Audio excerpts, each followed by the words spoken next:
ചാപ്റ്ററിലെ important ആയിട്ടുള്ള topics എന്തൊക്കെയാണ് cover ചെയ്യേണ്ടത് എന്നുള്ളത് നോക്കാം. ആദ്യമേ തന്നെ വെബ് എന്താണെന്നുള്ളതാണ് പഠിക്കേണ്ടത്. The web or world wide web is the collection of website and pages that you can view using the internet. സിമ്പിളായിട്ട് പറഞ്ഞാൽ വെബ് എന്ന് പറയുന്നത് എന്താണ്? Collection of website and pages. കുറേ വെബ്സൈറ്റിൻ്റെയും പേജസിൻ്റെ വെബ് പേജസിൻ്റെയൊക്കെ ഒരു കളക്ഷനെയാണ് നമ്മൾ വെബ് അല്ലെങ്കിൽ വേൾഡ് വൈഡ് വെബ് എന്ന് പറയുന്നത്. ഓക്കെ, അപ്പോൾ നമ്മൾ ഇൻ്റർനെറ്റ് യൂസ് ചെയ്യുമ്പോൾ നമ്മൾ അതിൽ കാണുന്ന വെബ്സൈറ്റും പേജസും ഒക്കെ എന്താണ്? വെബിന് എക്സാമ്പിളാണ്. എന്താണ് വെബ്സൈറ്റ് ആർക്കിടെക്ചർ എന്നുള്ളത് നോക്കാം.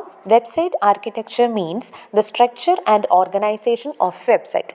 ഒരു വെബ്സൈറ്റ് എങ്ങനെയാണ് അതിനെ ഓർഗനൈസ് ചെയ്തിരിക്കുന്നത്, അതിൽ കാര്യങ്ങൾ കണ്ടൻറ്റൊക്കെ എങ്ങനെയാണ് ഓർഗനൈസ് ചെയ്തിരിക്കുന്നത്, അതിൻ്റെ ആ ഒരു സ്ട്രക്ചറിനെയാണ് വെബ്സൈറ്റ് ആർക്കിടെക്ചർ എന്ന് പറയുന്നത്. ഓക്കെ, അപ്പോൾ വെബ്സൈറ്റ് ആർക്കിടെക്ചറിൽ നമുക്ക് എന്തറിയാൻ പറ്റും?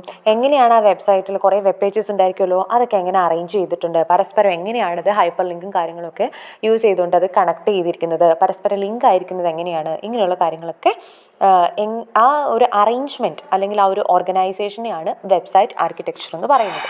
ഓക്കെ, താഴെ ഒരു കുട്ടി എക്സാമ്പിൾ തന്നിട്ടുണ്ട്. A shopping website may have A structure like, അതായത് ഇപ്പോൾ ഒരു ഷോപ്പിംഗ് വെബ്സൈറ്റ് ആണെങ്കിൽ അതിൻ്റെ സ്ട്രക്ചർ എങ്ങനെയാണ്? വെബ്സൈറ്റ് ആർക്കിടെക്ചർ ചിലപ്പോൾ എങ്ങനെയായിരിക്കും? ആദ്യമേ ഹോം പേജ് ആയിരിക്കും, പിന്നെ നമുക്ക് കാറ്റഗറീസ് ഉണ്ടാവും, ദെൻ അതിൽ kids wear, dresses, product page, അങ്ങനെ.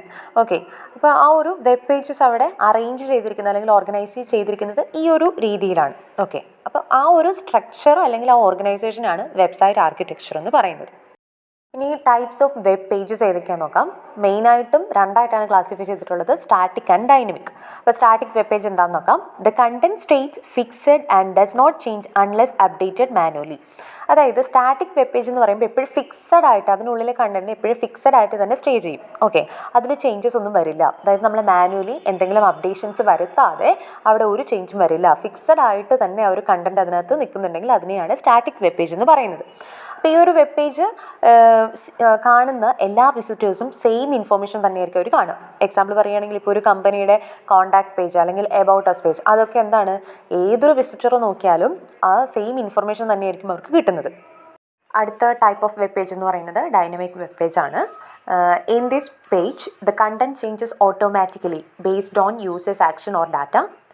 അതായത് യൂസേഴ്സ് ഈ പറയുന്ന വെബ് പേജ് യൂസ് ചെയ്യുന്നത് വഴിയോ അവരുടെ ആക്ഷൻസ് വഴിയോ അല്ലെങ്കിൽ നമ്മൾ എന്തെങ്കിലും ഡാറ്റ എൻ്റർ ചെയ്തത് വഴിയോ ഓട്ടോമാറ്റിക്കായിട്ട് ചേഞ്ചസ് വരികയാണെങ്കിൽ അങ്ങനത്തെ പേജിനെയാണ് ഡൈനമിക് വെബ് പേജ് എന്ന് പറയുന്നത്. ഓക്കെ, അപ്പോൾ it can display different information to different users. അതായത് ഓരോ യൂസേഴ്സിനും ഇതിൽ നിന്നും ഡിഫറെൻ്റ് ആയിട്ടുള്ള ഇൻഫോർമേഷൻ ആയിരിക്കും ഇതിൽ ഡിസ്പ്ലേ ചെയ്യുന്നുണ്ടാവുക, ഇത് കാണിച്ചു തരുന്നുണ്ടാവുക. ഓക്കെ, അപ്പോൾ നമ്മുടെ ആക്ഷൻസിനെ ബേസ് ചെയ്തുകൊണ്ടായിരിക്കും ഈ പറയുന്ന ഒരു വെബ് പേജിൽ നമുക്ക് ഇൻഫോർമേഷൻ ഡിസ്പ്ലേ ചെയ്യാം.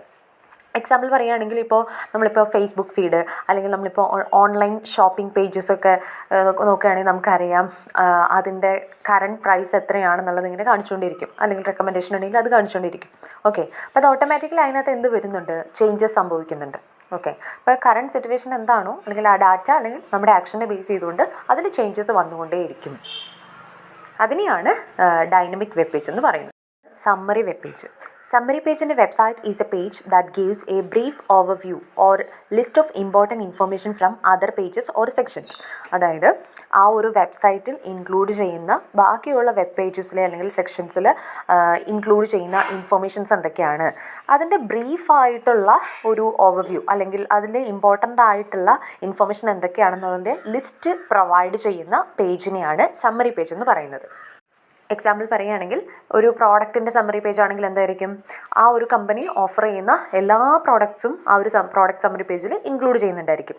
അതുപോലെ തന്നെ ഓരോ പ്രോഡക്റ്റിൻ്റെയും ബ്രീഫായിട്ടുള്ള ഡീറ്റെയിൽസും കൂടി അതിനകത്ത് ഇൻക്ലൂഡ് ചെയ്യുന്നുണ്ടാവും.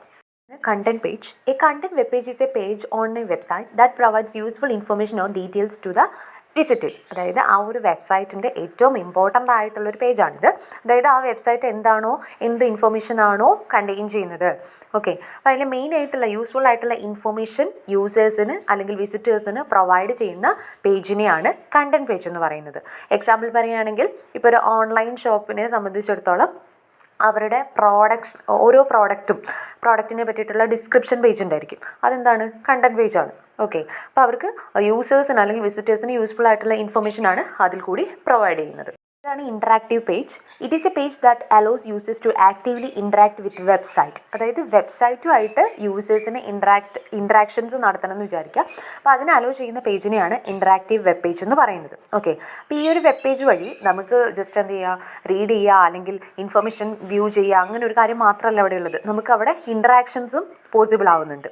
ഓക്കെ, എക്സാമ്പിൾ പറയുകയാണെങ്കിൽ ഇപ്പോൾ നമ്മൾ ഓൺലൈനായിട്ട് ഇപ്പോൾ എന്തെങ്കിലും പോൾസോ ക്യൂസസോ ഒക്കെ അറ്റൻഡ് ചെയ്യുക, അല്ലെങ്കിൽ shopping cart pages where users add or remove items അല്ലേ. നമ്മളിപ്പോൾ ആമസോണിൽ നിന്ന് ഫ്ലിപ്കാർട്ടിൽ നിന്നൊക്കെ പർച്ചേസ് ചെയ്യുകയാണെങ്കിൽ നമുക്ക് എന്ത് ചെയ്യാം, അവിടെ കാർട്ട് എന്ന് പറയുന്നൊരു ഓപ്ഷൻ ഉണ്ട്.